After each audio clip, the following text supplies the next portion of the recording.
উইকেন্ডের ছুটিটা রিল্যাক্সে কাটাতে চাইলে মন্দারমণি হলো বেস্ট অপশন। রুমে বসে সমুদ্র উপভোগ করতে করতে গোটা দিন কাটাতে তাই আমরা চলে গিয়েছিলাম মন্দারমণির এসটি অ্যাপেল বিচ রিসর্টে।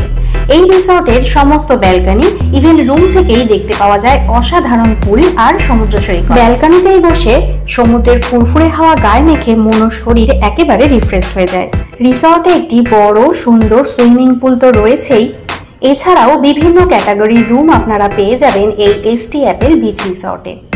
Mini fridge, electric Kettle, attach balcony, পরিষ্কার পরিচ্ছন্ন ওয়াশরুম আর ফ্রি ওয়াইফাই তো রয়েছেই। কমফোর্টেবল স্টের পাশাপাশি এখানকার খাবার দাবারের টেস্টও ভীষণই ভালো। চেক আউটের দিন পাবেন বিভিন্ন আইটেমের সাজানো কমপ্লিমেন্টারি ব্রেকফাস্ট। সুইমিং পুলের পাশেই রয়েছে বাচ্চাদের জন্য প্লেগ্রাউন্ড, সঙ্গে বাচ্চা থাকলে তো আর কোনো কথাই নেই। ইভিনিং স্ন্যাক্স এনজয় করতে পারেন সমুদ্রের ধারে এই জায়গায় বসে। রাতের এই রিসর্টের আলোকসজ্জিত পরিবেশ সঙ্গে মিউজিক এক আলাদাই সাজে সেজে ওঠে। আমার থাকা মন্দারমণির বেস্ট রিসর্ট এই এসটি অ্যাপেল বিচ রিসর্ট। এখানে রুম শুরু হচ্ছে 3000 টাকা থেকে। আরো ডিটেলসে জানতে আমার চ্যানেল পিয়ালি অরিজিনস ব্লগে এই রিসর্ট নিয়ে করা একটি বড় ভিডিও পাবেন।